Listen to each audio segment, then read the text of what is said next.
Le passage d'aujourd'hui est Genèse 33, 1-11. Lisons-le ensemble. Jacob leva les yeux et regarda. Et voici, Ésaü arrivait avec 400 hommes. Il répartit les enfants entre Léa, Rachel et les 2 servantes. Il plaça en tête les servantes avec leurs enfants, puis Léa avec ses enfants, et enfin Rachel avec Joseph. Lui-même passa devant eux, et il se prosterna en terre 7 fois, jusqu'à ce qu'il fût près de son frère. Ésaü courut à sa rencontre, il l'embrassa, se jeta à son cou, et le baisa, et ils pleurèrent. Ésaü, levant les yeux, vit les femmes et les enfants, et il dit, « Qui sont ceux que tu as là ?» Et Jacob répondit, « Ce sont les enfants que Dieu a accordés à ton serviteur. » Les servantes s'approchèrent, elles et leurs enfants, et se prosternèrent. Léa et ses enfants s'approchèrent aussi, et se prosternèrent. Ensuite, Joseph et Rachel s'approchèrent, et se prosternèrent. Ésaü dit, « À quoi destines-tu tout ce camp que j'ai rencontré ?» Et Jacob répondit, « À trouver grâce aux yeux de mon Seigneur. » Ésaü dit, « Je suis dans l'abondance, mon frère, garde ce qui est à toi. » Et Jacob répondit, « Non, je te prie, si j'ai trouvé grâce à tes yeux, accepte de ma main mon présent. Car c'est pour cela que j'ai regardé ta face comme on regarde la face de Dieu, et tu m'as accueilli favorablement. Accepte donc mon présent qui t'a été offert, puisque Dieu m'a comblé de grâce, et que je ne manque de rien. » Il insista auprès de lui, et Ésaü accepta. Amen. Ce matin, je partagerai la parole sous le thème « La grâce que Dieu nous a accordée ». Jacob a fait une rencontre profonde avec Dieu au gué de Jabbok. Cette rencontre a complètement transformé sa vie. Jacob était un homme qui fuyait les confrontations. Après avoir lutté avec Dieu et s'être tenu devant lui, Jacob a trouvé la force d'affronter ses propres problèmes sans les fuir, et il a aussi trouvé le courage de s'affronter lui-même. Dans le passage d'aujourd'hui, les 2 frères se retrouvent enfin. Dans cette scène de retrouvailles, nous découvrons un Jacob complètement changé. Lisons ensemble les versets 2 et 3. Lisons ensemble. Il plaça en tête les servantes avec leurs enfants, puis Léa avec ses enfants, et enfin Rachel avec Joseph. Lui-même passa devant eux, et il se prosterna à terre 7 fois, jusqu'à ce qu'il fût près de son frère. Amen. Avez-vous remarqué ce qui a changé chez Jacob? Si nous comparons la position de Jacob dans le passage précédent et dans celui d'aujourd'hui, nous pouvons voir qu'elle a complètement changé. Auparavant, il avait placé sa famille et ses troupeaux devant lui, tandis que lui-même se tenait tout à l'arrière. Mais dans le passage d'aujourd'hui, Jacob marche en tête du groupe. Au verset 3, il est dit, lui-même passa devant eux. C'est ainsi que la nouvelle position de Jacob est décrite. Le Jacob qui se tenait tout à l'arrière, prêt à s'enfuir à la moindre occasion pour sauver sa vie, est maintenant le Jacob qui marche en tête. Entre ces 2 images se trouve l'expérience de Péniel. Après avoir vécu l'expérience de Péniel, Jacob confesse « J'ai vu Dieu face à face, et ma vie a été sauvée. » Cette expérience d'avoir survécu à une rencontre face à face avec Dieu a dissipé sa peur de retrouver Ésaü. L'homme qui se tenait tout à l'arrière, ne pensant qu'à fuir, est devenu un homme courageux qui marche en tête. Voilà pourquoi il est si important de rencontrer Dieu profondément. La situation, elle, n'a pas changé. Elle est exactement la même. Ésaü arrive avec 400 hommes. L'expérience de Péniel n'a pas réduit ce nombre de 400 à 200, ni de 400 à 50. La situation de devoir retrouver Ésaü, son frère jumeau qui voulait autrefois le tuer, arrivant avec ses 400 hommes, cette situation reste inchangée. Cependant, dans cette situation, la position de Jacob a changé. Parce que le cœur de Jacob a changé, sa place a également changé. La vie peut changer radicalement avant et après une rencontre profonde avec Dieu. Ce Jacob ainsi transformé a finalement retrouvé son frère. Contre toute attente, les retrouvailles des 2 frères se sont déroulées pacifiquement. Lisons ensemble le verset 4. Ésaü courut à sa rencontre. Il l'embrassa, se jeta à son cou et le baisa, et ils pleurèrent. Amen. Bien que ces retrouvailles l'aient angoissé au point de l'empêcher de dormir, la rencontre s'est déroulée de manière émouvante, bien au-delà de ce qu'il craignait. Dans cette rencontre, il n'y a aucune trace des ressentiments du passé. Seules une profonde émotion et un grand amour se manifestent entre les 2 frères, qui se revoient après une longue séparation. Les 2 frères, qui se retrouvent après 20 ans, s'étreignent, s'embrassent et pleurent ensemble. En voyant cette scène, on pourrait se demander si Jacob avait vraiment besoin de veiller toute la nuit au gué de Jabbok. On pourrait se demander s'il avait vraiment besoin de lutter ainsi, ou s'il y avait une raison d'être si effrayé et angoissé en apprenant qu'Ésaü venait avec 400 hommes. Chers frères et sœurs, voici ce qui se passe lorsque Dieu intervient. On en vient à penser, avais-je vraiment besoin de m'inquiéter à ce point? Avais-je besoin de me tourmenter au point de ne plus pouvoir dormir, de lutter avec ce problème?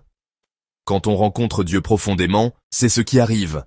Nous voyons ici une tendance humaine universelle, l'inquiétude. Les gens s'inquiètent de l'avenir. Cette inquiétude les empêche de dormir et les pousse à élaborer toutes sortes de plans humains. Qui vais-je mettre devant? Qui vais-je mettre après? Où vais-je me placer? On passe la nuit à faire ce genre de calcul. Cependant, la plupart des choses qui nous inquiètent n'arrivent jamais. Même les non-croyants le reconnaissent. Mais nous, qui croyons en Dieu, nous affirmons avec foi que c'est Dieu lui-même qui fait en sorte que nos craintes ne se réalisent pas. Dieu fait en sorte que ce qui nous inquiète n'arrive pas. Le croyez-vous? C'est Dieu qui agit ainsi. Lorsque Laban, furieux, poursuivit Jacob et son groupe en l'accusant de s'être enfui en secret, Dieu apparut dans le songe de Laban. Et Dieu ordonna sévèrement à Laban, « Garde-toi de parler à Jacob, ni en bien, ni en mal. » Quand Laban retrouva Jacob, il lui raconta que Dieu lui était apparu en songe. Il apaisa alors sa colère, fit une alliance avec Jacob et le laissa partir. C'est Dieu qui a résolu le conflit entre Laban et Jacob. Lorsque Dieu intervient, les problèmes sont résolus. Dieu fait en sorte que l'on se dise, « Au fond, pourquoi me suis-je tant inquiété? Avais-je vraiment raison d'avoir peur ?» La scène de la rencontre avec Ésaü dans le passage d'aujourd'hui est similaire. En apprenant le retour de Jacob, Ésaü est allé à sa rencontre. Il n'est pas venu seul. Il est venu avec 400 hommes. Ces 400 hommes n'étaient certainement pas une foule venue pour accueillir Jacob. En se mettant en route, Ésaü songeait certainement à la vengeance ou aux représailles. Cependant, en chemin, son cœur a changé. Tout comme le cœur de Laban a changé alors qu'il poursuivait Jacob, le cœur d'Ésaü a probablement aussi changé alors qu'il venait à la rencontre de son frère. Nous pouvons supposer que la raison en est l'intervention directe de Dieu auprès d'Ésaü, tout comme il l'avait fait avec Laban. Le Dieu qui avait permis une conclusion paisible avec Laban a également permis un nouveau départ paisible avec Ésaü. C'est Dieu qui est intervenu. Nous croyons que l'histoire entière est entre les mains de Dieu. C'est pourquoi nous croyons que la solution à nos problèmes se trouve aussi en Dieu. Si l'inquiétude pouvait résoudre les problèmes, alors vous auriez raison de vous inquiéter, mais ce n'est pas le cas. L'inquiétude ne résout rien. Un conflit vieux de 20 ans, un problème de vie ou de mort, mais même de tels problèmes, lorsqu'ils sont remis entre les mains de Dieu, ne serait-ce que pour une seule nuit, il peut les résoudre et les transformer au point qu'on se demande, ce problème a-t-il seulement existé? Pourquoi me suis-je tant tourmenté? En l'espace d'une nuit, sur le chemin pour aller à la rencontre de son frère, le cœur d'Ésaü a pu changer et le conflit a pu être résolu. C'est ce qui se passe lorsque Dieu intervient. Quand Jacob a quitté sa maison, lui et Ésaü étaient clairement ennemis. Ésaü avait décidé de tuer Jacob. Il l'avait même déclaré publiquement. « J'attendrai seulement la mort de mon père Isaac. » Cependant, quand Jacob est revenu, ils se sont réconciliés. Objectivement, cette réconciliation semblait impossible. La longue séparation de 20 ans et la distance géographique entre Beer-Sheba et Padan-Aram n'étaient rien en comparaison du fossé qui s'était creusé entre les deux frères. Ce fossé, qui semblait infranchissable, fut comblé en un instant. Une œuvre merveilleuse s'est accomplie. C'est l'œuvre de Dieu. Chers frères et sœurs en Christ, avez-vous des problèmes qui semblent insolubles?